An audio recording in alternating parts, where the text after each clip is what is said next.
السلام علیکم۔ دلچسپ اردو ویڈیوز کے لیے ہمارا چینل سبسکرائب کریں، شکریہ۔ ایک دن شیطان بیٹا رسیوں کے پندے تیار کر رہا تھا۔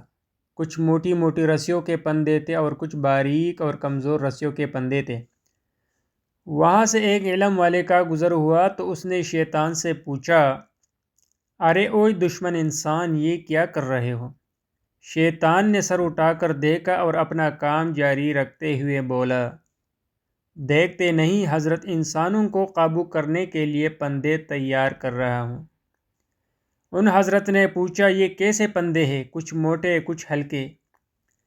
شیطان نے جواب دیا، پندے ان لوگوں کے لیے ہے جو شیطان کے باتوں میں نہیں آتے، لہٰذا مختلف قسم کے پندے تیار کرنے پڑتے ہیں، کچھ خوشنما، کچھ موٹے، کچھ باریک۔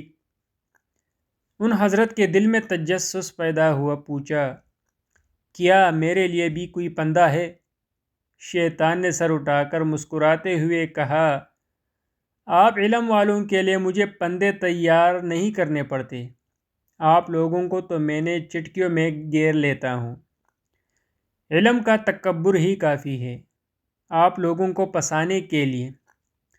ان حضرت نے حیران ہو کر پوچھا، پھر یہ موٹے پندے کس کے لیے ہے؟ شیطان نے کہا، موٹے پندے اخلاق والوں کے لیے ہے جن کے اخلاق اچھے ہیں، ان پر قابو پانا مشکل ہوتا ہے، اسی لیے حدیث شریف میں ہے کہ اعمال میں سب سے زیادہ وزنی چیز اخلاق ہوگا۔